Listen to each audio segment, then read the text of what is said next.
Ici, vous avez une petite pipette et vous diluez quelques gouttes dans l'eau. C'est du THC liquide en fait. Mais ça sert à quoi?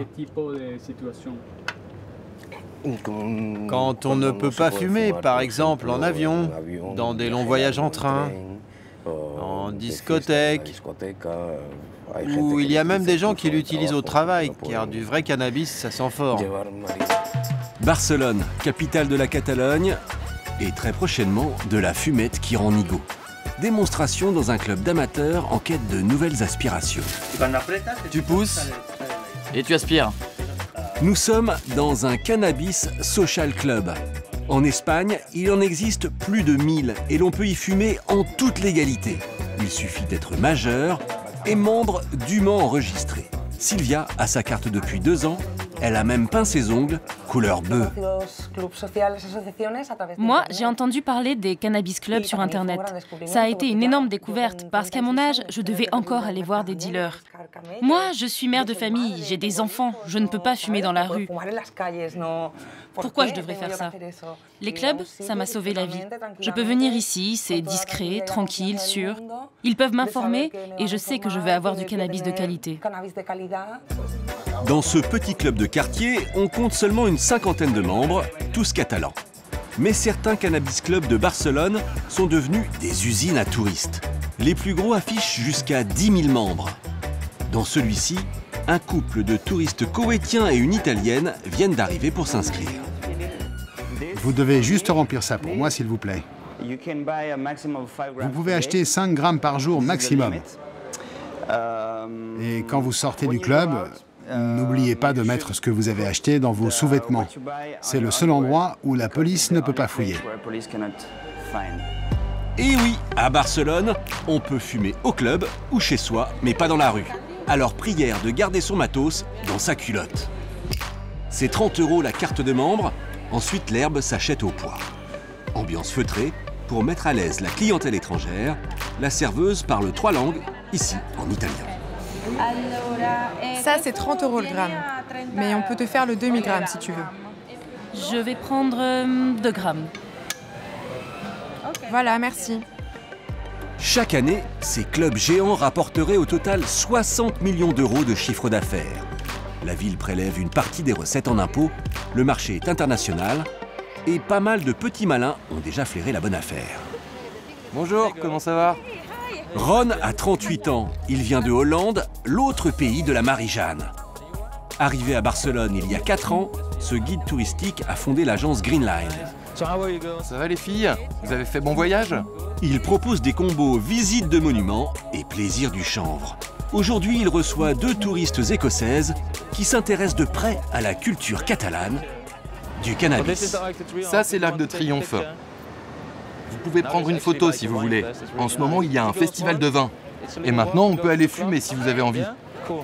Problème, le tourisme vert est totalement prohibé à Barcelone. Ron doit donc rester discret et n'emmène que des groupes de 2 à 3 personnes.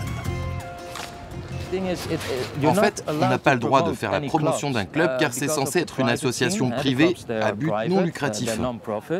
Donc l'aspect commercial de tout ça est une zone assez floue. La mairie sait que ça existe, que les touristes viennent dans les clubs, mais vous ne pouvez pas être dehors avec une grosse pancarte qui dit « Venez dans mon club ». Pour se rémunérer, Ron touche une commission sur chaque touriste qui rentre dans un club. Avec ce business, il gagne entre 3 et 4 000 € net par mois, selon le nombre de clients. Et des clients, Ron en a beaucoup. Voilà les messages des différents clients. Il y en a d'Angleterre, d'Allemagne, mais aussi de Dubaï ou même d'Arabie Saoudite. Barcelone est en train de devenir un paradis pour les gens qui vivent dans les pays où les lois antidrogue sont sévères. Avec ses 300 clubs dans la ville, Barcelone est devenue la nouvelle Amsterdam, avec en plus la plage et le soleil. Et pour connaître les dernières tendances du moment, il existe même des télés sur le net.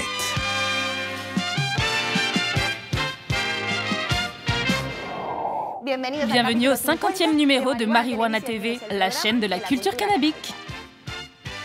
Marijuana TV est la chaîne la plus importante avec 40 000 abonnés sur YouTube. Même la présentatrice a les cheveux en pétard.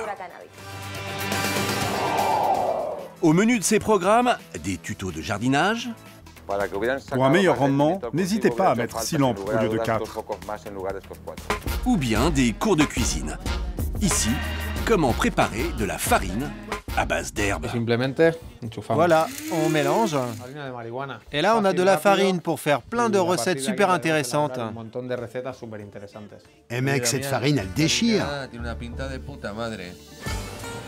La folie de la weed à Barcelone a contribué à l'émergence de nouveaux métiers. Russ Hudson est américain, installé ici depuis 3 ans. Il est consultant en cannabis.